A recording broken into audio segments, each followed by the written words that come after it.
Selamat pagi semua, ku nantikan dirimu di depan kelasmu, menantikan kami. Guruku tersayang, guru tercinta, tanpamu apa jadinya aku? Tak bisa baca tulis, mengerti banyak hal, guruku terima kasihku. Nyatanya diriku kadang buatmu marah, namun segala maaf kau berikan.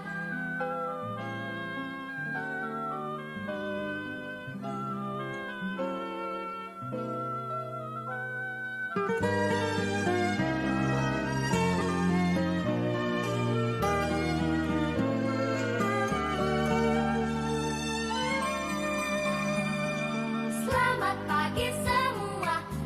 Selamat siang. Bagaimana kau hari ini? Baik. Puji Tuhan. Perkenankan saya masih Nusantemi akan memandu kegiatan diseminasi pada siang hari ini. Selamat datang kepada pimpinan, dalam hal ini kepala sekolah beserta Bapak Ibu Guru SMP 1 Negeri Sipi untuk mengikuti kegiatan diseminasi modul 1.4 pendidikan guru penggerak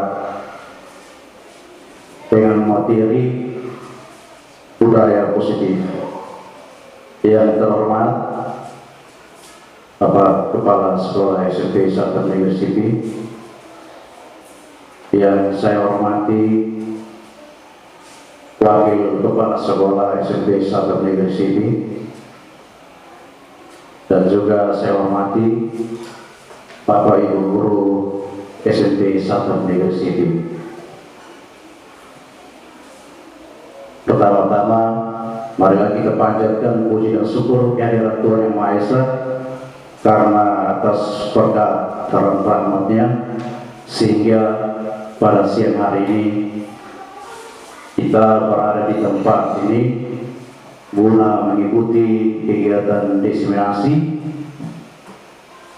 dalam keadaan sehat walafiat.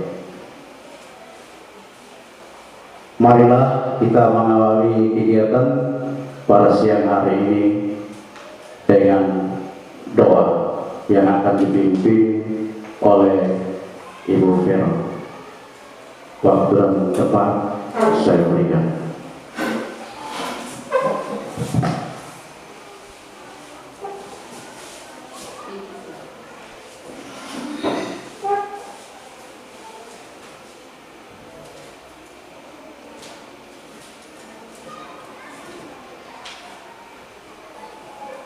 Mulai kegiatan yang akan kita laksanakan pada siang hari ini, mari kita mengawali dengan doa. Dalam nama Bapa dan Roh Kudus. Tetapi carilah dahulu kerajaan Allah serta kebenarannya, maka sekaliannya itu juga akan ditambahkan kepadamu. Marilah kita berdoa. Ya Tuhan, aku memusatkan pikiranku padamu dan berkomitmen untuk mengejarmu dalam hal kerajaan adalah lebih menguntungkan untuk mengajar perkara-perkara Tuhan daripada perkara-perkara dunia ini. Kau yang memberi hidup, bukan dunia yang melakukannya. Semoga aku selalu mengingatmu dalam segala kegiatan di hari ini. Bukan mengingatkan kami akan perkara-perkara dunia, tetapi semua kegiatan ini akan mengantar kami kepada perkara-perkara dunia, perkara-perkara Tuhan. Maka kegiatan ini adalah kegiatan yang dilakukan oleh anggota guru kami untuk memuliakan namamu sendiri di mana saja berada. Kemudian kepada Bapa, Putra dan Roh Kudus, seperti pada sekarang selalu sekarang segala waktu. atas nama Bapa dan Anak dan Roh Kudus. Baik, terima kasih kepada Ibu Vero yang sudah memimpin kita dalam doa. Acara yang berikut kita memasuki pemaparan materi yang nantinya akan disampaikan oleh narasumber. Kepada Pak Dovri, waktu dan tempat silakan.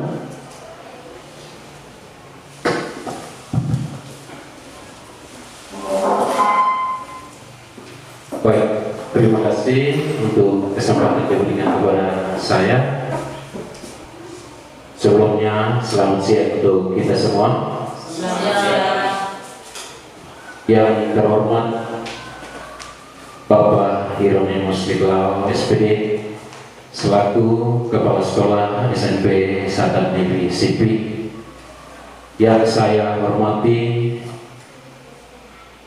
Ibu Wakil Kepala Sekolah, Ibu Veronica Maria Abatan SRG yang sudah hadir, yang sama pula saya hormati Bapak Ibu Guru dan pegawai SMP Satan Negeri Sipi.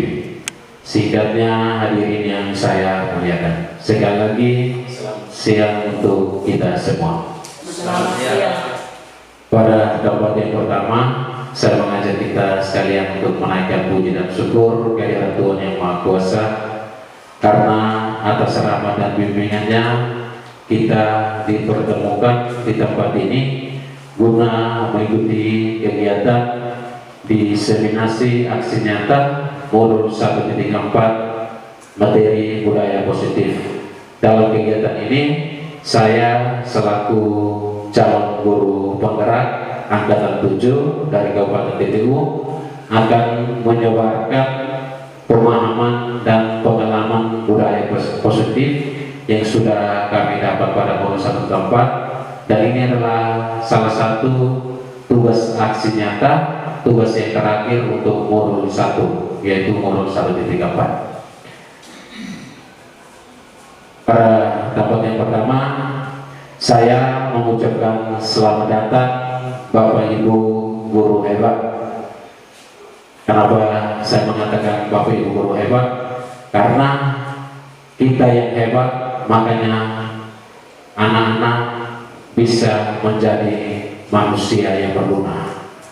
Untuk itu, pada kesempatan ini saya mengajak kita sekalian untuk mari kita berkolaborasi, kita saling mendukung untuk mewujudkan budaya positif di sekolah kita, yaitu di SMP Satan Negeri Sipi. Baik, Bapak Ibu, kita melihat di layar sana ada konsep utama dari modul budaya positif, ada 7, dan dari 7 konsep utama modul budaya positif ini yang akan kita sama-sama diskusikan di sini. Yang pertama di situ adalah perubahan paradigma belajar. Yang kedua, disiplin positif. Yang ketiga, kebutuhan dasar manusia. Yang keempat, motivasi perilaku manusia. Yang kelima, posisi kontrol restitusi. Yang keenam, keyakinan kelas. Dan yang terakhir, yang ketujuh itu adalah segitiga restitusi. Baik, Bapak Ibu, mungkin sebelum kegiatan ini dimulai, mungkin Bapak Ibu pernah mendengar ada beberapa kata yang ada di sana. Dan tujuan saya di sini, saya bukan menggurui, tetapi saya mengajak kita untuk kita berdiskusi bersama tentang modul budaya positif yang kita dapat pada kegiatan guru penggerak. Sehingga tujuan kita hanya satu, kita ingin memajukan sekolah kita ini terkhusus untuk peserta didik ke depannya. Yang pertama di situ, materi yang pertama itu adalah perubahan paradigma belajar, atau kita kenal adalah pembelajaran dengan paradigma baru. Di sini pembelajaran dengan paradigma baru dirancang berdasarkan prinsip pembelajaran terdiferensiasi, sehingga setiap siswa belajar sesuai dengan kebutuhannya dari tahap perkembangannya untuk mewujudkan profil pelajar Pancasila. Jadi yang dimaksud dengan paradigma baru untuk sekarang, pas kebetulan Bapak Ibu kita sudah memasuki era digital atau zaman sekarang itu, pembelajaran yang terbaru yang akan diterapkan itu adalah pembelajaran terdiferensiasi, yaitu pembelajaran yang bukan berpusatnya pada guru, tetapi kita mengenal kebutuhan siswa. Kebutuhan siswa karena setiap siswa ini memiliki karakteristik yang berbeda-beda. Dan itu yang pertama itu, karena saya yakin sebelum saya mengikuti kegiatan ini, saya juga pernah, kita menjadi guru, kita menganggap kita itu sudah di atas segala-galanya dari guru itu. Padahal yang hal dasar pertama untuk kita rubah itu adalah kita harus mengenal kepribadian siswa itu seperti apa.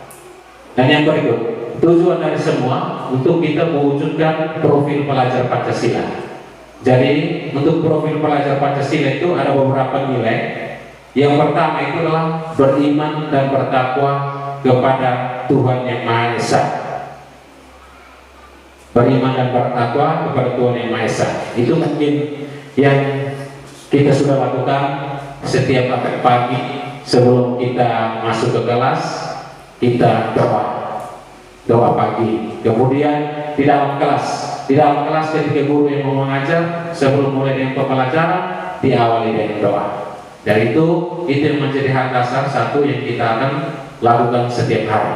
Yang berikut dari profil pelajar Pancasila yang kedua itu adalah dari beriman dan bertakwa, dia berhubung dengan akhlak mulia. Jadi tujuannya kita membuat anak supaya memiliki akhlak yang baik ke depan. Dan yang ketiga di situ adalah berkebinekaan global. Berkebinekaan global ini menyangkut wawasan atau perkembangan sekarang. Jadi anak-anak diajar untuk mengetahui perkembangan teknologi. Kemudian yang satu, kita tidak lupa setiap pagi itu beberapa hari lalu diterapkan tiap pagi apel anak-anak selalu menyanyikan salah satu lagu nasional. Dari itu yang sudah selama ini kita sudah jalani. Dan yang berikut itu adalah bergotong royong. Bergotong royong, kita sering mengadakan gotong royong di sekolah, yaitu pada kegiatan kebersihan pada Jumat bersih atau hari Sabtu itu sudah bergotong royong untuk membersihkan halaman atau lingkungan sekolah serta ruangan kelas.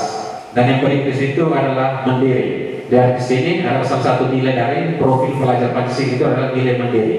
Jadi kita mengajak anak memberikan saat pembelajaran di dalam kelas, kita harus memberikan salah satu motivasi agar anak tersebut itu dalam menyelesaikan sesuatu jangan hanya dibimbing terus oleh guru.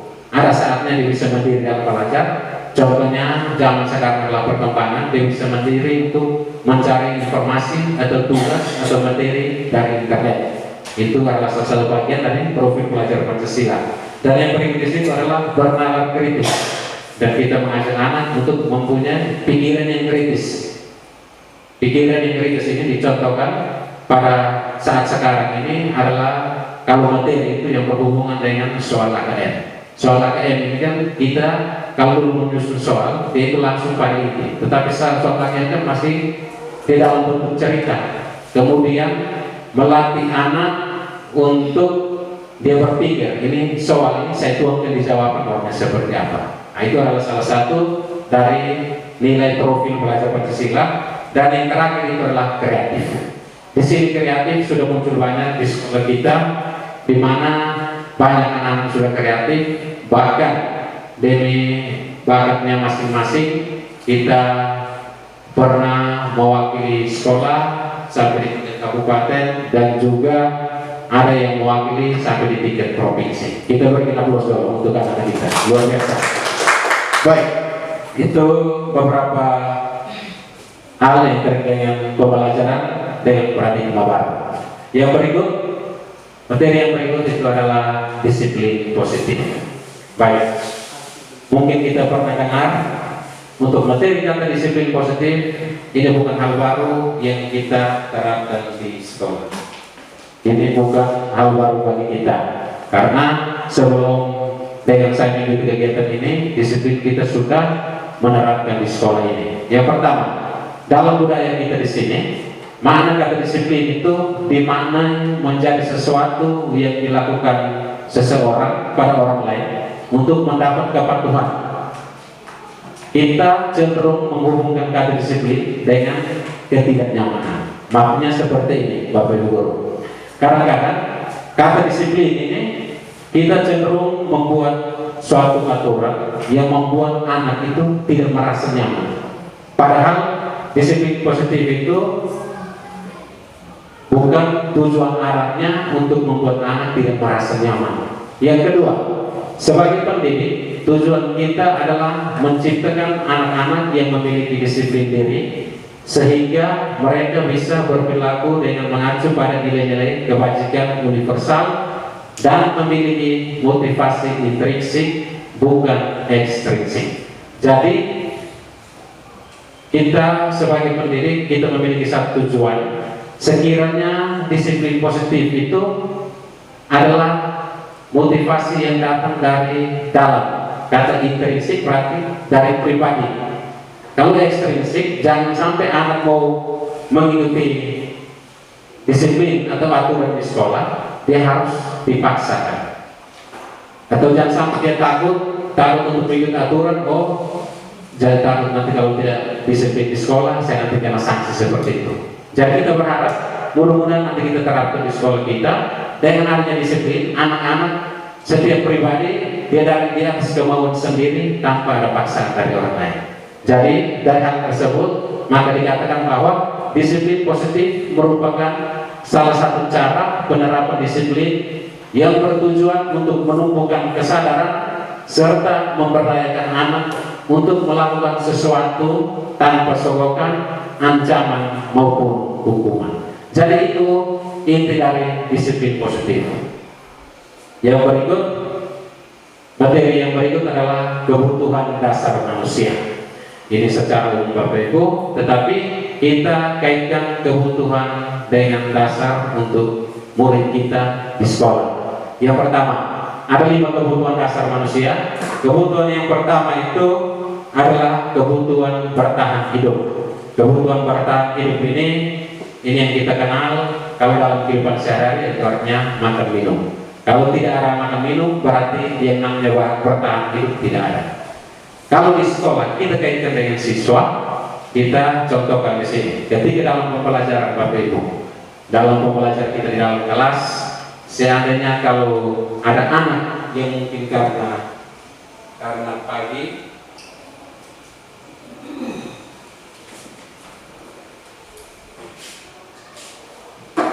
baik, selanjutnya kalau dikaitkan dengan sekolah untuk kebutuhan bertahan hidup, contohnya karena kita masuk sekolah jam 7.15 apel, kemudian jam 7.30 mulai berpelajaran. Dan kalau ada anak yang datang terlambat, atau dalam hal ini karena terburu-buru dari rumah tidak sempat sarapan pagi, jadi mungkin orang tuanya bilang bawa snack saja sampai di sekolah baru makan. Dan saat saya contohkan seperti ini Bapak. Dalam pembelajaran, ketika anak itu kalau memang dia merasa lapar dan dia ingin untuk makan, kita tidak boleh membatasi. Atau jangan sampai kita bilang kalau dari rumah datang tidak makan ke bagaimana. Kita itu yang namanya yang tadi pertama. Paradigma baru kita harus mengenal karakteristik anak berbeda-beda. Jadi kita memberikan dia kesempatan, tetapi kesempatan yang tidak semaunya yang bersangkutan. Mungkin dia harus keluar, dan mungkin ada snack yang dia bawa, dia bisa makan untuk bisa bertahan selama pembelajaran di alam kelas. Karena ketika kalau kita marah dia, itu tidak langsung pada penyelesaian. Dan ketika ada apa di dalam kelas, kita yang bersangkutan sementara di kelas, pasti kita yang orang pertama. Yang kebutuhan dasar yang berikut adalah cinta dan kasih sayang. Cinta dan kasih sayang ini untuk peserta didik kita, karena di kelas ada anak-anak yang butuh perhatian. Ada anak-anak yang butuh perhatian dalam kelas. Jadi kita tidak heran kalau saat pembelajaran ada yang korek sana, korek sini. Mungkin dia punya maunya. Kita sebagai guru kita perhatian terhadap anak tersebut. Jadi itu yang harus kita berikan di dalam kelas atau di lingkungan sekolah kita. Yang berikut itu adalah penguasaan. Nah, penguasaan ini sering muncul pada diri kita sendiri, kita sebagai guru. Yang tadi mungkin saya sudah menyampaikan, kita sebagai guru karena kita berpikir, oh dia ini murid. Jadi saat kita mengajar di kelas, kita membuat suasana itu adalah haknya kita sendiri. Jadi yang perlu kita ingat, ini kita membuat diri sebagai penguasa dalam kelas itu tidak pas untuk anak. Jadi kita juga harus memberikan kesempatan kepada anak untuk berekspresi di luar kelas maupun di dalam kelas. Yang berikut itu adalah kebebasan. Nah, kebebasan ini adalah saat di dalam kelas. Saya contohkan, ini saya alami sebelum saya mengikuti kegiatan pendidikan guru penggerak perangkatan 7. Ini adalah salah satu kebutuhan dasar manusia, terutama anak-anak kita. Salah satunya adalah kesenangan saat pembelajaran di dalam kelas waktu itu. Contohnya saya matematika. Kalau seandainya masuk materinya sulit dalam bentuk cakaran, kalau anak-anak hanya duduk lihat sampai keluar, bisa juga anak-anak semangat keluar juga ngomong tidak bisa karena kaku, apalagi materinya sulit. Jadi ini untuk kita, kalau bisa saat pembelajaran di kelas kita selingi dengan yang namanya kesenangan. Contohnya ada permainan-permainan, saat dia belajar kita lihat mereka rasa sudah ada yang tidak semangat, tapi kita semangati dengan cara seperti itu. Buat permainan di dalam kelas untuk memupuk kembali mereka punya kemauan sehingga bisa bertahan untuk mengikuti pelajaran. Apalagi kalau pembelajaran di siang hari. Di siang hari pasti harus banyak permainan di dalam kelas. Yang berikut, materi yang berikut di sini adalah motivasi perilaku manusia. Pada materi ini, motivasi merupakan dorongan yang timbul pada diri seseorang secara sadar atau tidak untuk melakukan sesuatu tindakan dengan tujuan tertentu. Itu adalah arti dari motivasi. Kalau kita dengan motivasi perilaku manusia, itu berarti sebuah dorongan untuk mengajak kita berbuat seperti apa. Dan itu munculnya di perilaku. Yang pertama, ada 3 hal motivasi yang ada pada manusia. Ini kita kembalikan ke peserta didik kita. Yang pertama, ketiganya itu yang pertama untuk menghindari ketidaknyamanan atau hukuman. Ini ada salah satu contoh untuk menghindari ketidaknyamanan atau hukuman. Contohnya seperti disiplin. Tadi sudah dijelaskan pertama, itu yang disiplin itu betul-betul dari pribadi anak dan dia mau untuk disiplin. Kalau untuk menghindari ketidaknyamanan, berarti jangan sampai dia mau disiplin dan dia takut nanti dia merasa tidak nyaman karena guru marah dia, atau yang satu dia tidak nyaman lagi kalau memang guru memberikan hukuman. Yang berikut, yang kedua, seseorang melakukan sesuatu dengan tujuan untuk mendapatkan imbalan atau penghargaan dari orang lain. Ini yang contohnya kalau wali kelas, dia menerapkan keyakinan kelas di dalam. Beliau mengatakan begini, anak yang datang kalau tepat jam ini akan diberi penghargaan. Dan ini adalah tidak efektif Bapak Ibu. Karena anak kalau kebiasaan dikasih penghargaan, dia efek sampingnya banyak. Suatu saat kalau kita tidak ada sesuatu untuk beri penghargaan, dia akan kembali ke dunia yang lama. Yang berikut, yang ketiga, untuk menjadi orang yang mereka inginkan dan menghargai diri sendiri dengan nilai-nilai yang mereka percaya. Dari ketiga ini kira-kira kita memilih motivasi yang mana? Yang pertama, kedua, atau ketiga Bapak Ibu? Dari ketiga, kira-kira kita memilih yang mana? Yang pertama, yang kedua, atau yang ketiga? Yang ketiga itu yang pas. Yang namanya motivasi atau dorongan dari seseorang itu harus muncul dari dia punya pribadi. Ada kemauan karena ia ingin menjadi orang yang mereka inginkan, menghargai diri sendiri dengan nilai-nilai yang mereka percaya. Baik, yang berikut. Baik, ini adalah konsep disiplin. Disiplin dengan identitas gagal. Jadi kita lihat bersama, Bapak Ibu, kita lihat di sana. Konsep disiplin dengan identitas gagal. Jadi ini yang mungkin selama ini kita sudah lakukan, termasuk saya sendiri sebelum mengikuti kegiatan ini atau kegiatan guru penggerak, saya sering menerapkan yang ini. Yang pertama, disiplin yang gagal itu yang pertama itu adalah pemberian hukuman. Itu sama sekali tidak benar, Bapak Ibu. Karena alasannya dengan hukuman yang pertama itu pasti anak-anak merasa menyakitkan pribadi kita punya anak. Karena ketika kita kalau memberikan hukuman, pasti dia dalam hati rasanya disakiti. Dia rasa tersakiti karena dia diberikan hukuman. Yang kedua, dia karena takut. Kalau saya sudah terlambat ke sekolah, atau saya tidak kerjakan tugas, atau keyakinan kelas yang lain, pasti dia bilang ini pasti saya sampai sana pas saya dihukum. Itu yang berikut.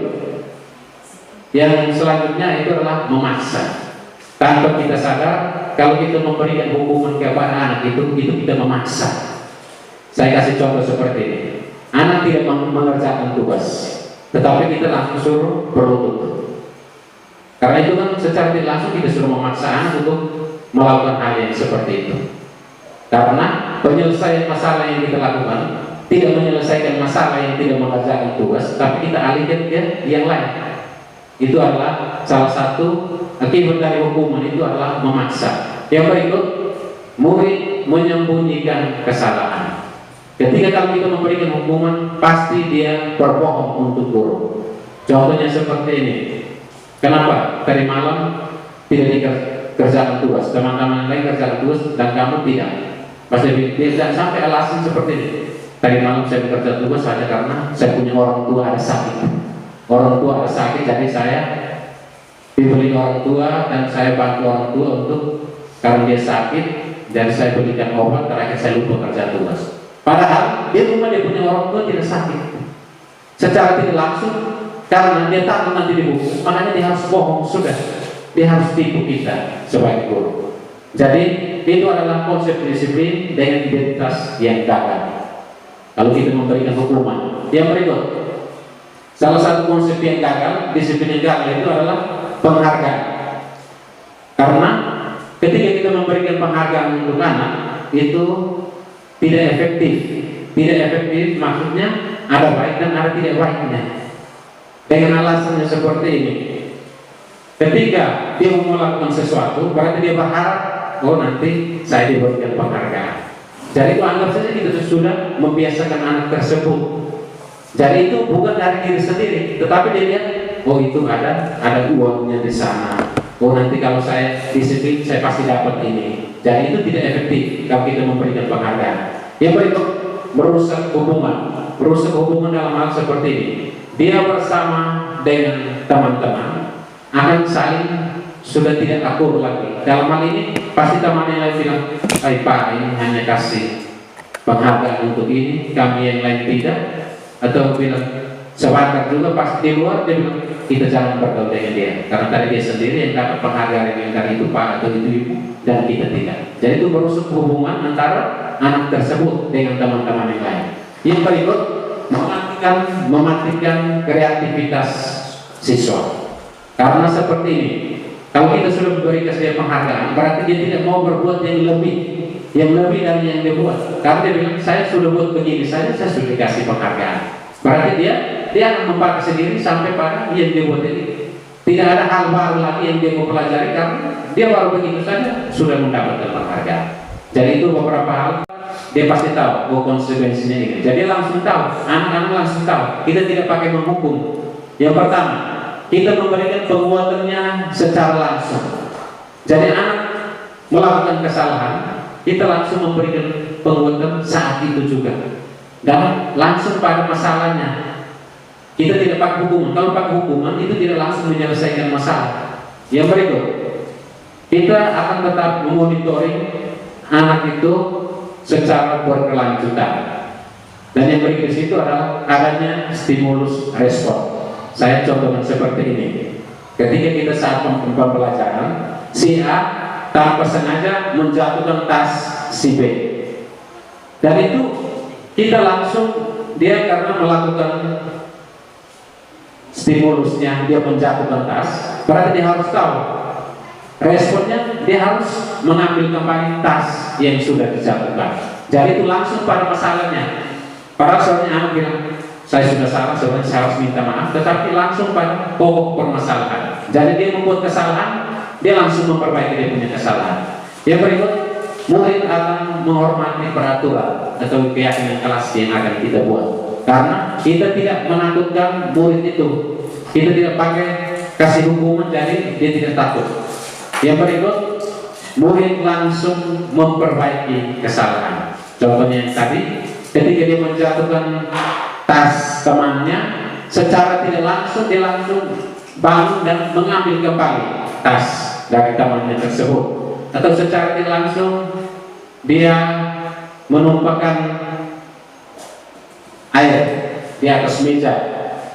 Secara tidak langsung nanti anak tersebut langsung ambil kain dan dia langsung membersihkan kembali meja. Dan ini yang kita pakai dalam kehidupan sehari-hari, khususnya di dalam kelas dengan peserta didik kita.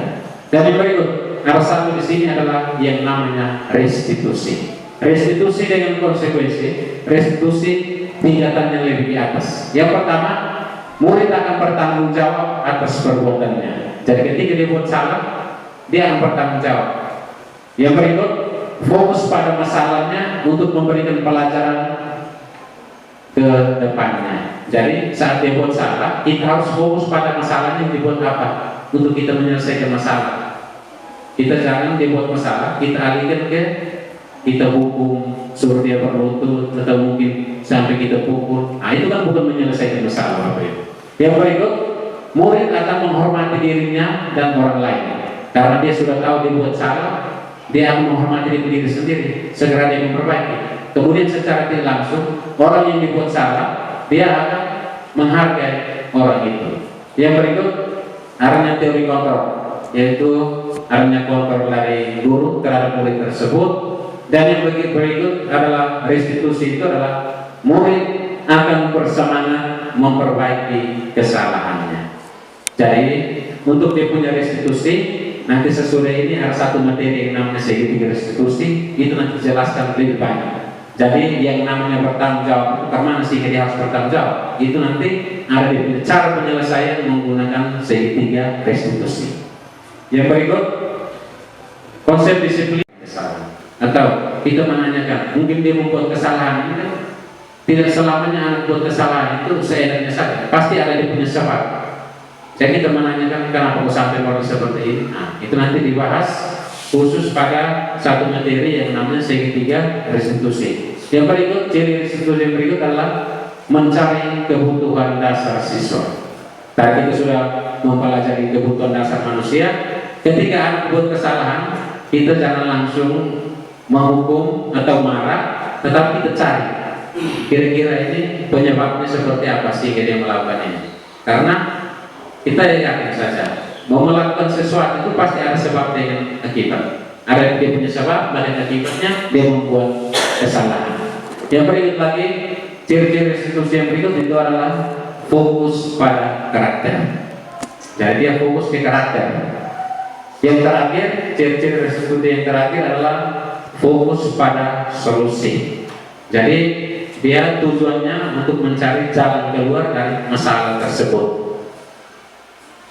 Baik, yang berikut kita masuk pada satu materi, yaitu 5 posisi kontrol. Atau posisi kontrol kita sebagai guru itu ada 5. Mungkin Bapak yang lihat di sana.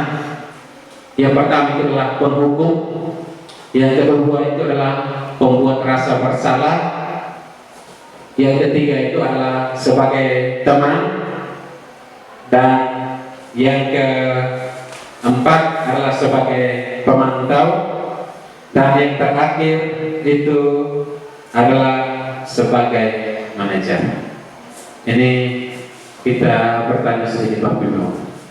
Kira-kira kita selama ini sebagai guru yang kita terapkan di anak selama ini, kita di posisi yang mana?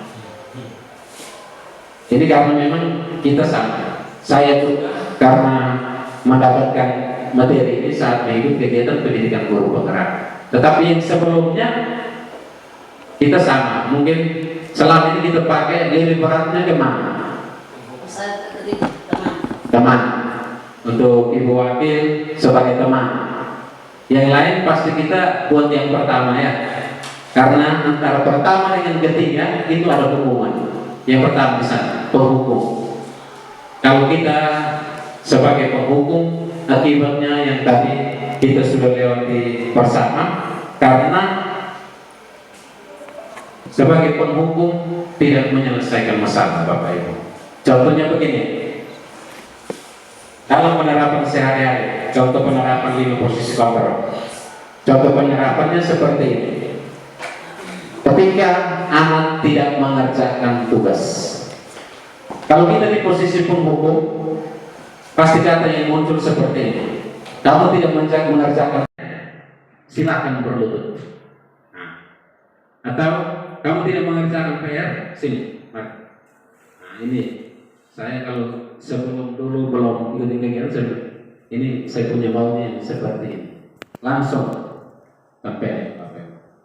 Jadi itu yang paling utama kalau 5 counter kita sebagai guru. Yang saat itu pertama itu adalah sebagai penghukum. Yang kedua, sebagai pembuat rasa bersalah. Contoh begini, kalau anak tersebut tidak mengerjakan PR, kita mengatakan seperti ini. Berapa kali Pak atau Ibu harus sampaikan hal ini terus menerus? Pak merasa kesal atau menyesal dengan kamu. Dan kita menganggap saja anak itu merasa bersalah karena kita sudah merasa kesal dengan anak tersebut. Padahal hanya mengerjakan tugas ini menurut gimana? Pasti ada teman-teman yang sama dan dia tidak mengerjakan tugas. Jadi anak pasti merasa sangat bersalah karena saya punya guru ini sudah merasa menyesal dengan saya karena saya tidak mengerjakan tugas. Itu juga masih posisi di bawah untuk kontrol kita sebagai guru. Yang berikut, kita sebagai teman. Sebagai teman tadi oleh Ibu Wakil sudah menyampaikan, pasti akan muncul kita sebagai teman memposisikan anak sebagai teman.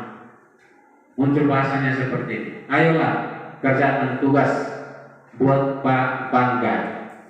Hari ini tidak apalah kamu salah. Jadi anggap saja kita memaafkan karena kita memposisikan dia sebagai teman. Ini juga ada benarnya Bapak Ibu, tetapi saat yang mana kita memposisikan hal seperti ini. Karena sering kalau kita melakukan hal ini, anak dia akan merasa, saya dengan ini Pak Nofri atau dengan Pak Marcel atau dengan Ibu Ida, itu kami tiap sana saya ketika saya salah dia langsung buat saya begini. Jadi ini juga ada dia punya baiknya dan ada dia punya tidak baik. Karena anak akan menganggap kita, ini sudah, ini saya salah, saya tidak kerja tugas saja, dia bilang tidak apa-apa. Nah, jadi ini yang perlu kita perhatikan. Yang berikut sebagai pemantau. Sebagai pemantau, ini dia akan kembali ke nomor yang pertama sebagai penghukum. Karena akan muncul bahasa seperti ini yang selama ini kita lakukan. Kamu sudah melanggar dan apa peraturan dan apa konsekuensinya. Jadi kita hanya memantau saja. Kita sudah tahu dia tidak kerja tugas, resikonya harus dapat seperti ini.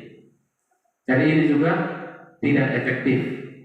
Yang terakhir, ini yang kita pakai Bapak Ibu. Yang kita pakai untuk penerapan posisi kontrol kita sebagai guru, yang harus kita pakai itu adalah yang terakhir, sebagai manajer. Kita sebagai manajer akan muncul seperti ini. Apakah kamu tahu kesalahanmu? Itu yang pertama. Jadi kita ajak anak untuk mengetahui kira-kira dia punya salahnya di bagian mana. Yang berikut, kita menanyakan lagi, bagaimana kamu akan memperbaiki kesalahan ini? Caranya bagaimana? Contohnya di kerja tugas, caranya bagaimana dia memperbaiki? Kemudian kita langsung kasih menu waktu. Mulai kapan? Mulai kapan kamu akan memperbaiki punya kesalahan ini? Dan ini adalah manajer, ini yang akan dipakai penyelesaian masalah dengan menggunakan segitiga restitusi. Baik, yang berikut ada salah satu materi di sini. Ini yang tadi berbicara tentang peraturan, tentang semua. Ini sekarang sudah saat yang namanya satu materi adalah keyakinan kelas. Mengapa disebut keyakinan kelas, bukan peraturan kelas? Sebelum kita sama-sama mengenal yang itu kata, mengapa bukan keyakinan, tetapi yang selama ini kita pakai adalah peraturan kelas. Muncul pertanyaan di bawah sana, di Bapak Ibu. Mengapa kita mengendarai sepeda motor harus memakai helm? Ini sedikit pertanyaan pemantik untuk kita. Kira-kira alasannya apa Bapak Ibu kalau kita bawa motor harus pakai helm? Mungkin ada yang bisa kita diskusikan begini. Karena inti dari ini kita akan kembali ke keyakinan kelas. Alasannya apa kita kalau bawa motor harus pakai helm? Mungkin di situ tidak melanggar peraturan lalu lintas. ya, tidak melanggar peraturan lalu lintas. Ada lagi? Bisa selamat dari Oke. kesalahan. Tujuan dari kita pakai helm yang pertama tidak melanggar peraturan. Itu ada hubungan dengan peraturan. Dan yang berikut, yang inti dari tidak memakai helm itu adalah untuk keselamatan. Karena aturan ada yang ingin, ada yang tidak. Tetapi kita harus yakin bahwa memang saya harus pakai helm. Bukan berarti pakai helm supaya ketemu polisi, oh nanti saya kena tilang. Tapi berisiko untuk keselamatan. Sama saja kita kaitkan dengan keyakinan kelas. Kita tidak pakai peraturan, karena peraturan ini kan ada yang menghukum. Kemudian peraturan ini kan jangan sampai hanya takut peraturan. Yang contoh, dia takut peraturan itu berarti banyak hal yang dibuat. Jadi kita memakai keyakinan kelas karena yang betul-betul dia melakukan itu adalah betul-betul dia yakin. Dari kata yakin, dari kepribadian masing-masing untuk melakukan sesuatu. Makanya kalau peraturan mungkin sifatnya masih secara umum dan masih antara kata memaksa di situ. Jadi yang paling pas itu adalah keyakinan kelas. Jadi ini di saat ini adalah salah satu kegiatan keyakinan kelas. Ini yang saya sudah buat pada beberapa minggu yang lalu. Ini di kelas 7. Saya bersama siswa membuat keyakinan kelas. Tidak salah di minggu depan. Yang pertama, keyakinan kelas itu saya membagikan kertas kecil, membagikan kepada siswa. Pertama sebelum kita membuat keyakinan kelas, kita membuat namanya kesepakatan kelas. Atau yang dulu kalau wali kelas bilang kita buat aturan kelas. Kira-kira kita mau sepakat. Contohnya begini, disiplin waktu. Disiplin waktu harus menghormati teman. Nah, itu adalah keyakinan kelas yang kita buat. Jadi ini yang kita buat di kelas, kemudian kita buat di sekolah kita. Nah, ketika kita buat di sekolah kita tidak anak melanggar, kita penyelesaiannya menggunakan segitiga restitusi. Kita tanya kembali, kira-kira engkau melanggar keyakinan kelas atau tidak? Pasti saya melanggar. Kita tanya, mungkin ada alasannya. Dia melanggar itu pasti ada dia punya alasan. Jadi ini saya mengajak kita, ini yang baru-baru ada dia punya dokumentasi juga untuk keyakinan kelas yang sudah saya lakukan di kelas 7. Untuk itu saya mengajak kita, Bapak Ibu guru semua, karena kegiatan yang saya ikuti nanti pada bagian yang terakhir, bagaimana pembentukan keyakinan kelas itu pada yang terakhir. Jadi di wali kelas kita bekerja sama, di kelas semua kita membuat keyakinan kelas. Dan yang pertama, caranya bagaimana? Yang pertama itu usahakan kalimat yang kita tulis di keyakinan kelas itu dia lebih abstrak dari peraturan. Contohnya seperti ini. Kita umum saja disiplin di dalam kelas. Contohnya disiplin dalam kelas. Yang pertama itu menghormati teman yang sementara berbicara. Itu satu. Yang kedua, menghormati Bapak Ibu guru yang sementara mengajar. Itu kalau kita uraikan menghormati pasti banyak. Jadi kita ambil yang lebih abstrak, artinya lebih umum. Kita hanya tulis saja saling menghormati. Jadi saling menghormati kegiatan di dalam kelas dia terapkan ini, saling menghormati sesama teman, kemudian dengan guru, menghormati teman yang sementara presentasi, harus menghormati teman yang ingin menyampaikan pendapat. Jadi semua kita rangkum ke semua saling menghormati. Tidak perlu diuraikan satu persatu. Kalau tidak nanti muncul di kedua itu dibuat dalam bentuk positif. Bentuk positif itu maksudnya kalimat yang digunakan itu adalah kalimat positif, jangan kalimat yang negatif. Maksudnya seperti ini. Jangan sampai muncul di kegiatan kelas kita buat bilang tidak boleh jangan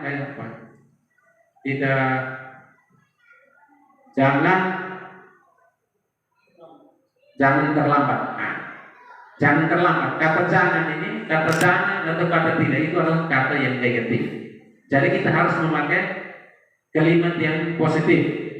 Contohnya disiplin waktu. Itu kan kalimat positif.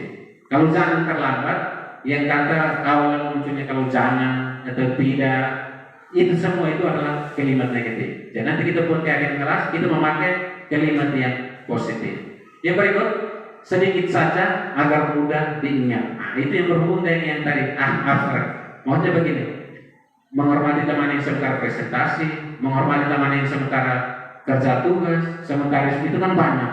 Jadi kita hanya tulis itu saling menghormati supaya siswa bisa mudah untuk diingat keyakinan kelas. Sampai di mana dia tahu di dalam kelas saling menghormati, di luar kelas juga harus saling menghormati.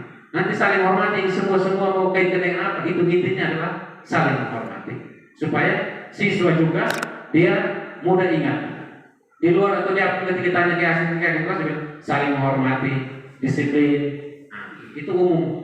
Jadi setiap mau apa saja itu harus disiplin. Yang berikut, sesuai dengan kondisi atau keadaan sekolah dan keadaan kelas. Jangan sampai kita buat keyakinan kelas yang tidak ada di lingkungan kita atau tidak di kelas kita. Nah, usahakan yang kita buat keyakinan kelas itu harus sesuai dengan keadaan sekolah atau kelas kita. Yang berikut lagi di sana, pembentukan keyakinan kelas itu adalah semua warga sekolah atau kelas dilibatkan. Contoh kemarin saya di kelas 7, saya melibatkan seluruh siswa kelas 7. Hari ini saya mengajak Bapak Ibu guru wali kelas dan untuk kita semua, ini yang sebenarnya awal sebelum pembelajaran, ini yang harus kita buat terlebih dahulu. Sehingga besok lusa kita pembelajaran anak-anak datang terlambat, kita sudah ada dasar. Sudah ada keyakinan kelas yang kita syukur buat.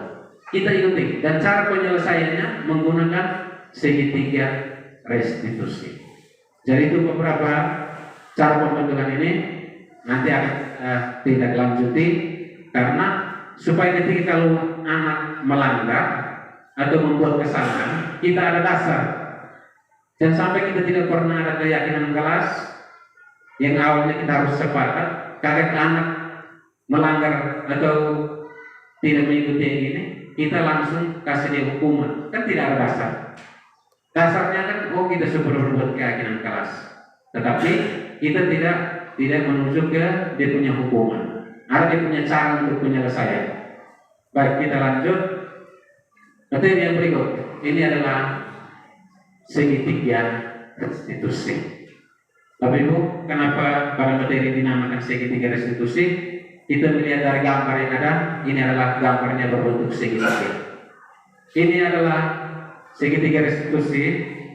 Itu adalah cara penyelesaian masalah atau proses menciptakan kondisi bagi murid untuk memperbaiki kesalahannya sehingga karakter mereka lebih kuat ketika kembali pada kelompoknya. Jadi Ini adalah cara yang akan kita pakai ketika anak melanggar keyakinan kelas atau keyakinan sekolah yang kita buat. Jadi mungkin selama ini saya juga mengalami hal yang sama. Ini karena didapat pada kegiatan pendidikan guru penggerak. Kalau tidak, pasti saya juga tidak mendapat yang ini Bapak Ibu. Jadi kita lihat, dan untuk secara tidak langsung beberapa hari anak-anak sudah mengikuti yang cara penyelesaian masalah seperti ini. Jadi kita jangan sebagai penghukum atau apa, mari cara penyelesaiannya, karena begini, anak kalau salah usahakan supaya kita jangan mengurus anak atau menyelesaikan masalah di depan teman-teman. Itu adalah salah satu cara. Sebelum kita masuk ini, cara satu yang paling pasti, ketika kalau anak membuat kesalahan, kita jangan menyelesaikannya di depan teman-teman dia. Kalau tidak, dia sendiri pasti merasa berkecil hati, karena teman-teman pasti ada yang mengolok lagi. Itu tidak boleh, karena secara tidak langsung perkembangan anak mau ke depan tidak akan bisa.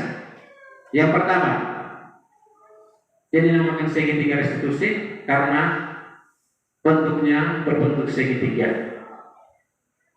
Pada yang pertama, pada garis horizontal atau mendatar, itu adalah menstabilkan identitas. Jadi, ketika kalau anak salah, kita panggil. Di sini mungkin berhubung langsung dengan kalau sekolah, kesalahan secara umum adalah kesiswaan. Kemudian kalau memang karena kita belum ada guru BK, tetapi ini adalah tugasnya seperti ini, atau tugasnya wali kelas, atau tugasnya piket. Jadi anak kalau ketika salah, kita panggil. Panggil yang pertama, hal yang pertama yang kita lakukan itu adalah menstabilkan identitas. Karena anak yang namanya dia tahu kalau kita panggil dia datang sini, dia pasti langsung takut, karena dia tahu saya sudah buat salah. Saya sudah buat salah. Contohnya ketika dia datang terlambat ke sekolah atau tidak mengerjakan PR, di depan itu gitu tidak. Oke. Kita langsung katakan pas di kelas tidak apa-apa. Tapi istirahat setelah segera kita panggil. Kita panggil untuk tanyakan hal-hal menggunakan segitiga restitusi. Yang pertama, menstabilkan identitas itu adalah kita semua akan melakukan hal terbaik yang bisa kita lakukan. Pada tahap yang pertama, kita menanyakan kepada anak, karena dia sudah tahu dia salah, kita harus menstabilkan dia punya identitas sendiri. Contohnya bahasa yang keluar seperti ini. Setiap orang pasti pernah melakukan kesalahan. Ini bahasa kalau keluar di anak yang kita kalau kepanik karena dia sebut salah, pasti secara tidak langsung dia terangkat kembali dia punya identitas, karena dia takut. Saya kali tidak kerja tugas pasti dia langsung dihukum. Padahal bahasa yang pernah begitu, atau dia datang terlambat. Kita bisa juga bahasanya keluar seperti ini. Pak juga pernah terlambat. Pak juga pernah mengalami hal yang sama.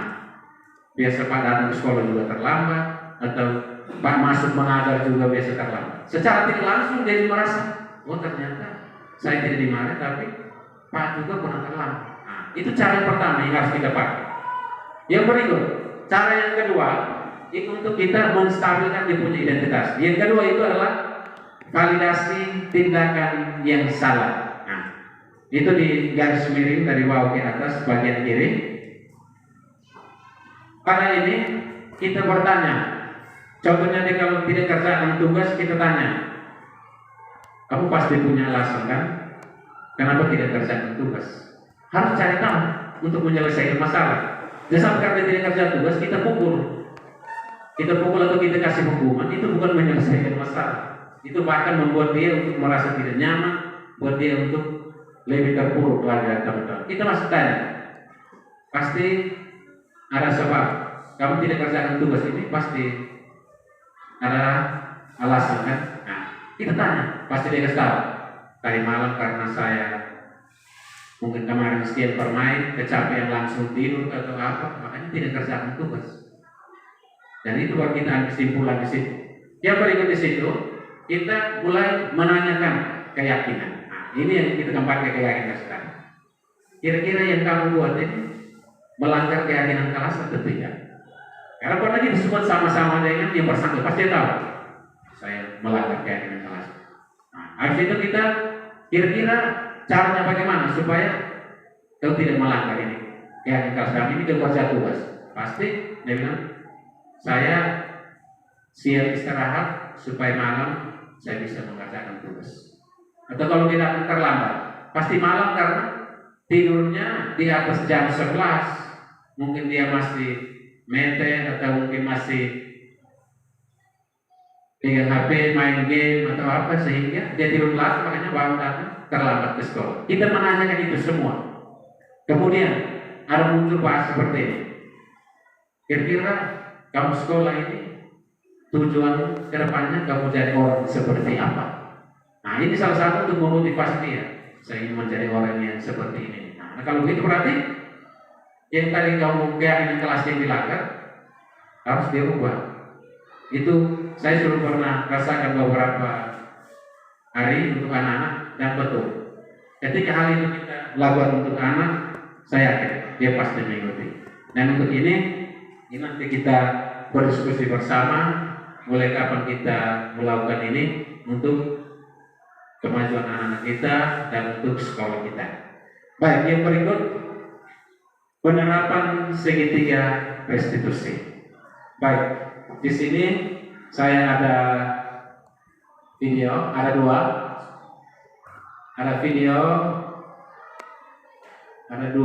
video tentang penerapan segitiga restitusi. Yang pertama itu, video pertama itu adalah datang terlambat ke sekolah, kemudian yang satu itu adalah tidak mengerjakan PR matematika. Mungkin kita lihat bersama-sama ini cara untuk menyelesaikan masalah atau ketika anak-anak melanggar keyakinan kelas yang kita buat. Kita perhatikan sama-sama. Ini yang tadi jelas alurnya untuk segitiga restitusi.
Silakan. Bagaimana kiranya saat ini Santi? Santi tahu kenapa Pak Anila mengaji. Tadi berangkat ke sekolah jam berapa? Lalu Santi tahu di sekolah kita ini masuknya jam berapa? Nah, kalau Santi tadi datang dari rumah ke sekolah jam 7.30 dan aturan masuk pembelajaran di sekolah kita ini tepat jam 7.30 ya. Berarti Santi tadi datang tepat waktu. Oke. Tidak apa-apa, Pak harap Santi jangan merasa kesal, kecewa karena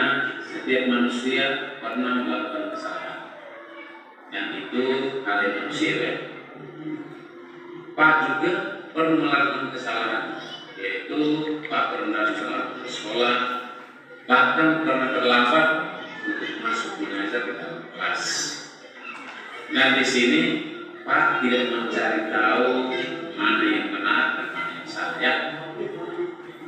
Pak panggil Santi datang ke sini untuk kita mencari solusi sehingga kedepannya Santi tidak terlambat.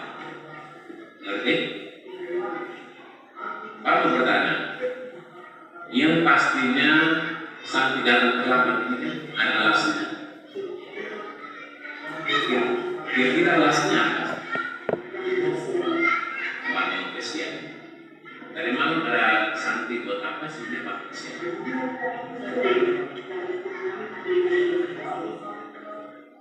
Baik. Nah, Santi datang terlambat karena Pak kesian. Dan kira-kira Santi yang datang terlambat itu sudah memenuhi keadaan kelas atau belum? Kalau begitu, apakah Santi masih ingat keadaan kelas yang kita sudah buat?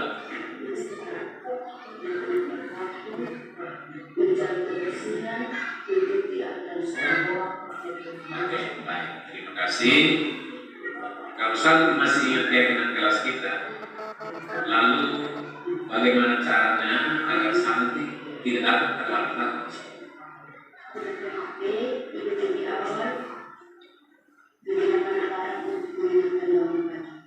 Nah, mantap kalau gitu.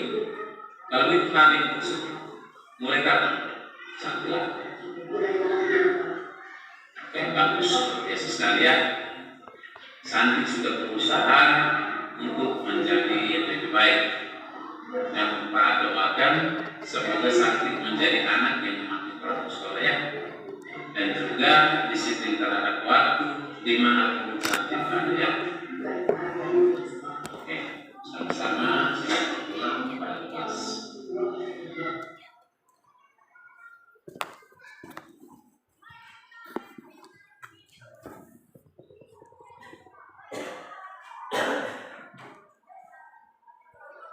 Anda tahu kenapa Pak menilai di sini? Oh iya, belum mengerjakan firman pikiran. Oke, tidak apa-apa ya, Anda jangan merasa takut karena bukan anak satu-satunya anak yang tidak mengerjakan firman pikiran. Kemarin-kemarin ada teman-teman yang mengalami masalah yang sama seperti yang kan. Oke, nah sekarang Pak Muta, kalau melakukan kesalahan ini pasti ada alasannya. Kalau begitu alasannya? Kemarin sesudah pulang sekolah, saya dan teman-teman bermain. Dan sesudah pulang ke rumah, saya katakan dalam jadi untuk mengerjakan dia. Oh begitu. Jadi karena seharian bermain untuk kecapean terakhir saya minta tidak apa-apa. Tapi ketika panggil dari pagi, Anda dari semua tidak terlambat. Nah itu luar biasa sekali. Anak sudah melakukan hal yang baik karena tidak terlambat dan tetapi dari kesalahan yang mereka buat kira-kira dalam waktu menentukan apakah anak melanjutkan yang kelas itu ya?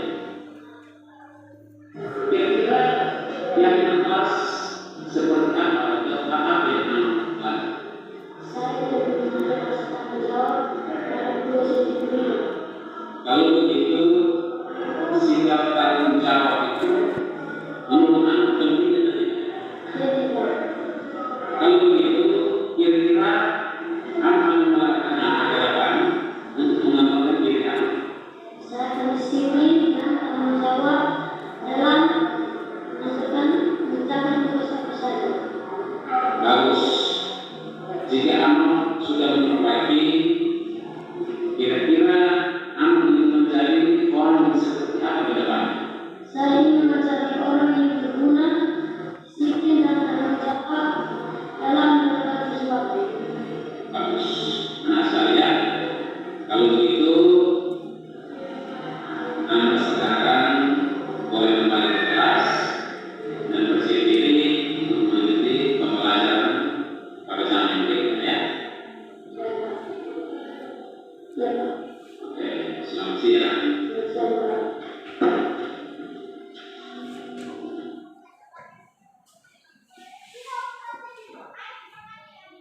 Terima kasih. Ini adalah contoh penerapan segitiga restitusi yang sudah saya lakukan. Dan contoh penerapan segitiga restitusi ini pada materi modul 1.4 juga, itu pada sebelum kita libur. Itu sudah dikumpulkan, dan ini yang perlu kita lakukan di kelas. Ketika ada siswa yang melanggar keyakinan. Baik, terima kasih kepada Pak Nofri Abatan sudah menyampaikan paparannya mengenai materi hari ini. Materinya sangat menarik sekali. Untuk itu, mari kita beri aplaus. Oke, terima kasih Bapak Ibu yang saya hormati. Sekarang kita memasuki sesi tanya jawab atau dalam hal ini diskusi. Oleh karena itu, dalam sesi diskusi ini kita bagi satu termin saja dalam diskusi ini, yaitu dalam pertanyaan itu ada 3 orang yang bertanya. Kesempatan saya berikan kepada Bapak Ibu jika ada yang bertanya. Bapak Kepala. Baik, terima kasih atas waktu dan kesempatan yang diberikan. Sebelumnya mari kita memberi aplaus untuk Bapak Nofri dan Bapak Ibu, kurang lebih ada 7 materi yang kita baru dengar, dan memang dari 7 materi yang kita dengar itu berkaitan langsung dengan tugas pokok kita sebagai guru di dalam kelas maupun di luar kelas. Saya lebih tertarik pada yang pertama, perubahan paradigma mengajar Bapak Ibu. Kemudian perlu sampaikan bahwa ini bukan dalam bentuk pertanyaan, tapi kita saling berdiskusi, kita saling memberi masukan, saling melengkapi terkait dengan yang pertama ini, perubahan paradigma. Bapak Ibu, kalau berbicara tentang paradigma pelajaran ini, sesungguhnya ini berkaitan langsung dengan tugas kita. Lalu bagaimana strategi guru untuk kita bisa mengetahui keadaan siswa?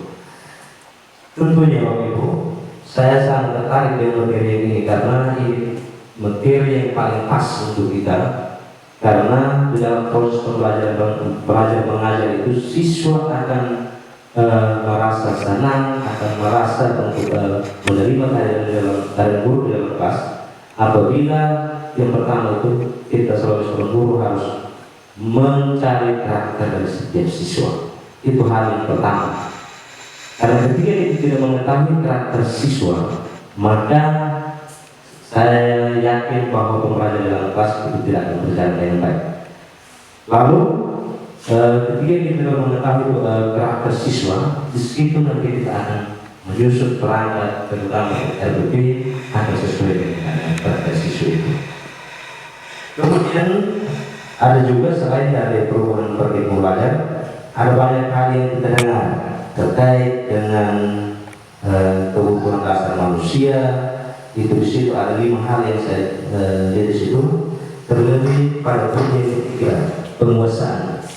Memang sesungguhnya Bapak Ibu, kita seperti apa yang disampaikan oleh pemateri Pak Nofri, bahwa untuk penguasaan ini selama ini mungkin Bapak Ibu sadari atau tidak, tapi kita masih pakai prinsip penguasaan, sehingga ketika kita masuk di dalam kelas kita merasa bahwa kita guru ini adalah semua serba bisa, dan kenyataannya kita alami bahwa kita tidak memberi kesempatan untuk siswa bisa berbuat.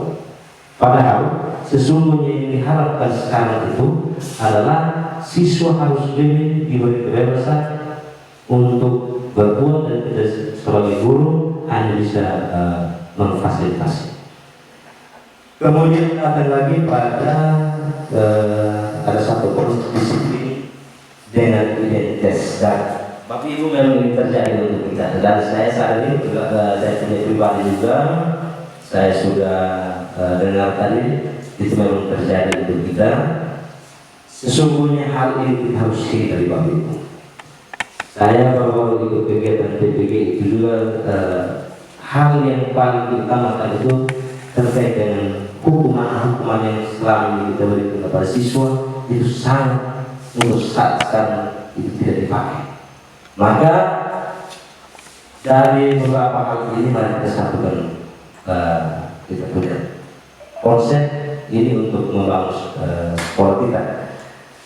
Karena ketika ini kalau Bapak Nofris sudah masuk dalam guru penggerak, tentunya pasti hal ini akan diterapkan.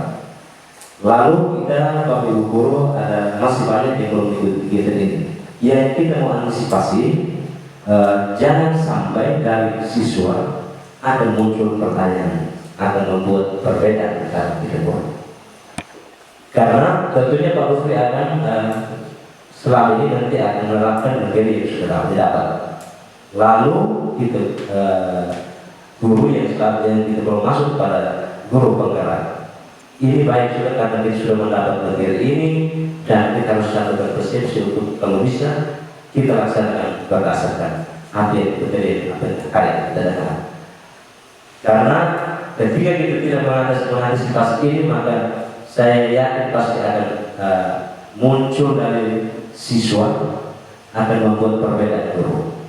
Nanti itu sudah mulai muncul. Pak Nofri ketika masuk buat seperti ini, kemudian misalnya Pak Boris masuk buat seperti ini, maka akan muncul pertanyaan-pertanyaan yang ataupun dari bagus dari siswa. Sehingga harapan saya, mari kita sama-sama kita saling mendukung kegiatan ini, karena ini tujuannya bukan untuk Pak Nofri, tapi kegiatan ini jadi diutamakan kepada lingkungan sekolah, terutama dalam proses pelajaran. Mungkin hanya itu saja yang saya sampaikan, dan ini mohon maaf berupa pertanyaan tapi berupa saran untuk semua. Terima kasih. Oke, terima kasih kepada pimpinan Bapak Kepala SMP 1 University yang sudah memberikan saran. Waktu yang berikut mungkin ada yang mau bertanya atau memberikan tanggapan, saya persilahkan. Baik, berikut saya berikan kepada Bapak Ibu guru yang mau bertanya atau memberikan tanggapan. Oke, Ibu Tiga, waktu dan kesempatan saya berikan. Baik, terima kasih Pak Marcel dan terima kasih untuk Pak Nofri atas pemaparan materi hari ini tentang budaya positif. Saya sebagai seorang guru IPA, tentunya saya merasa bahwa ini hal baru yang bertentangan dengan apa yang saya lakukan di dalam kelas. Bahwa awalnya saya tidak setuju dengan materi ini, minta maaf saya jujur karena siswa seperti raja. Tetapi di akhir materi saya menerima semua ini bahwa ternyata bukan hanya siswa yang perlu untuk berubah, tapi kita guru juga harus bisa melihat atau mengoreksi diri kita. Nah, budaya positif yang saya paham dari materi ini adalah disiplin itu harus datang dari diri sendiri tanpa paksaan. Jadi pertanyaan saya setelah saya melihat video yang ditayangkan oleh Pak Nofri bahwa siswa tidak boleh dihukum. Tadi ada siswa yang terlambat dan ada yang tidak mengerjakan tugas. Yang selama ini saya lakukan adalah konsekuensi. Saya harus memberikan sesuatu sehingga membuat dia beban agar dia bisa berubah. Tetapi dari video yang saya lihat bahwa kita menanyakan dulu apa yang dia alami, baru kita bisa kasih motivasi. Berarti kita membuat dia untuk bisa menimbulkan sesuatu yang timbul dari dirinya sendiri. Dia jujur tanpa ada paksaan. Pertanyaan saya untuk Pak Nofri, kira-kira karena saya egois, saya jujur, saya tidak suka seperti itu. Tapi pertanyaan saya adalah, apa yang menjadi motivasi untuk saya yang seorang egois seperti ini untuk bisa merubah siswa? yang membuat dia harus timbul dari dirinya sendiri, bahwa disiplin itu harus timbul dari diri sendiri. Mungkin bisa Pak Nufri jelaskan khususnya bagi saya. Terima kasih.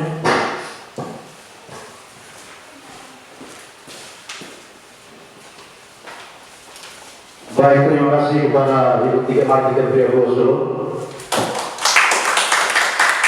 Terasa saja ini bisa ditanggapi waktu dan kesempatan saya berikan. Oke, baik, terima kasih. Luar biasa sekali pertanyaannya. Baik, tadi Ibu sudah sampaikan kalau memang Ibu ini egois. Ya, sebelumnya belum Ibu sampaikan, saya juga orangnya seperti itu. Tetapi untuk hal yang buat kita untuk melakukan perubahan, itu saya ini mumpung saja mungkin baru-baru ada kegiatan di pendidikan guru penggerak. Dan ini saya melewati itu kegiatan, saya langsung berpikir, materi saya berpikir, oh memang ternyata selama ini kita buat salah. Dan saya membuktikan beberapa kali ada hal-hal yang kurang pas di sini. Lewat cara seperti ini dan anak tidak terulang lagi. Dan coba jalan keluar untuk ibu yang mungkin masih memiliki sikap seperti itu, kita pelajari. Ini akan bukunya saya akan kasih untuk cara penyelesaian masalah. Ketika karena kita sebagai guru, kita jangan egois. Kalau guru yang baik itu tidak perlu egois. Karena kita ingin materi kita itu diterima, berarti kita harus siap untuk menerima keadaan anak yang begitu banyak. Yang pertama, mungkin kita kembali ke kita guru sendiri. Kita harus mengatur kita punya pribadi. Motivasi yang kita mau buat untuk anak, usahakan dari kita punya pribadi. Dan kita juga harus mau. Seperti ini, materi ini kita sudah dengar. Tetapi kalau kita sendiri tiada kemauan, biarpun tadi pimpinan dari sampaikan, kepala sekolah sampaikan, kita mari sama-sama kita buat yang ini. Jangan sampai nanti sebentar Pak Nufri buat itu, guru yang buat ini, nanti sudah ada pembedaan untuk anak. Nah, jadi kami di sana juga kita dapat ilmu di sana. Ini adalah tugas kami untuk menyebar luaskan. Yang tadi kata diseminasi itu artinya menyebar luaskan. Jadi kami ini tugas kami menyebar luaskan materi supaya ke teman-teman di sekolah. Untuk teman-teman yang belum sempat bergabung di pendidikan guru penggerak. Jadi caranya seperti ini. Secara tidak langsung saya yang mengikuti guru penggerak, tetapi kita semua kerjasama. Karena begini, yang tadi disebutkan banyak-banyak itu, kalau saya sendiri, saya yakin tidak akan ada perubahan. Percaya atau tidak Bapak Ibu, karena kalau ini bukan kerjasama kita semua, hanya saya sendiri, saya yakin yang berubah mungkin saat saya pas pikir pasti ada perubahan, atau pas saya dalam kelas pasti ada perubahan. Tetapi kalau bukan saya yakin pasti akan kembali ke yang pertama. Jadi untuk yang menanggapi yang tadi, mau kita saya sudah sampaikan, kalau bisa Ibu kita punya sifat yang itu kita lepas ya. Kita menerima dulu. Menerima kalau memang mau tidak mau kita harus berpikir seperti itu. Pada pelajaran yang pertama di modul 1.1 itu tentang filosofi pemikiran Ki Hajar Dewantara. Itu ada salah satu bahasa ini. Kita guru ini kita harus tuntun anak, menuntun. Kita menuntun bukan menuntut. Jadi ketika kita masuk mengajar, anak kadang tidak bisa menjawab. Kita harus mengoreksi diri. Kita harus mengoreksi diri. Ini jangan sampai karena kesalahannya di saya. Karena kita juga pada beberapa pertemuan yang sebelumnya pasti saja kita guru saat masuk kelas juga kita tidak pakai ini persiapan. Atau jangan sampai kita ada masalah di luar kita bawa sampai di anak. Nah itu ya di dalam materi mengajarkan itu tuh hal begitu tidak boleh. Jadi setiap anak ini memiliki keunikan masing-masing. Kayak yang pertama Ibu bilang, saya egois, saya tidak bisa seperti itu. Kalau bisa, kita harus menerima diri dan kita harus mau seperti itu. Karena itu adalah tugas kita sebagai guru. Baik, mungkin itu saja tanggapan saya. Terima kasih untuk pertanyaan. Bapak Ibu, diskusi ini sangat namun saat saya karena kondisi waktu, baik Bapak Ibu guru, puji Tuhan karena kegiatan pada hari ini berjalan dengan baik. Terima kasih kepada Pak Nofri selaku narasumber sudah memaparkan materi dan pengalaman.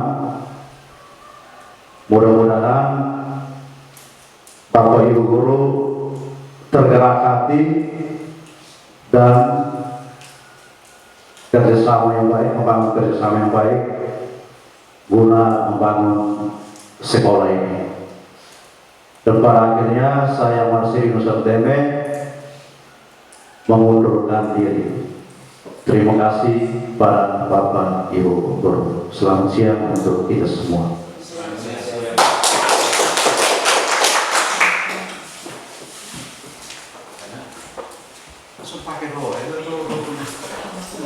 Nama saya Mariul Frida Abatan. Saya adalah salah satu guru di SMP Satap Negeri Sipi, teman sejawat dari Pak Nofri Abatan yang merupakan calon guru penggerak Angkatan 7. Materi yang kami dapat dari Pak Nofri tentang budaya positif sangat-sangat bermanfaat bagi saya sebagai seorang guru, kepada murid dan juga lingkungan sekolah kami. Kami berharap mudah-mudahan materi ini dapat kami gunakan, dapat kami aplikasikan kepada peserta didik dan juga kami gunakan untuk sekolah kami ke depan. Materi yang kami dapat ada 7 tentang budaya positif, yaitu tentang pembelajaran dengan paradigma baru, kebutuhan dasar manusia, disiplin positif, posisi kontrol sebagai guru, motivasi perilaku manusia, keyakinan kelas, dan yang terakhir adalah segitiga restitusi. Terima kasih untuk materi yang sangat bermanfaat bagi kami dari Pak Nofri. Sukses untuk kegiatan selanjutnya. Baik, terima kasih atas waktu dan kesempatan yang diberikan kepada saya untuk menyampaikan tanggapan terkait dengan materi yang disampaikan oleh Pak Nofri terkait dengan materi budaya positif. Namun sebelumnya saya ingin memperkenalkan diri. Nama saya Hieronymus Riklau SPD, Kepala Sekolah SMP 1 Atap Negeri Sipi.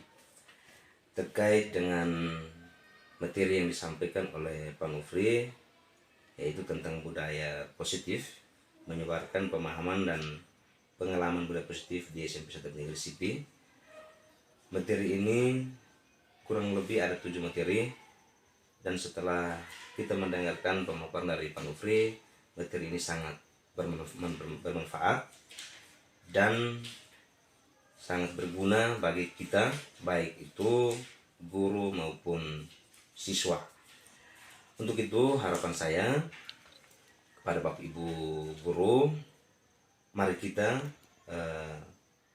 menerima materi ini dan kita terapkan dalam kegiatan kita sehari-hari, karena materi ini sangat bermanfaat. Lalu untuk Bapak Nofri selaku calon guru penggerak, harapan saya materi yang sudah diperoleh ini dapat diterapkan di sekolah ini. Walaupun sudah selesai kegiatan ini juga, harapan saya materi ini tetap diterapkan agar boleh membawa perubahan di sekolah kita ini.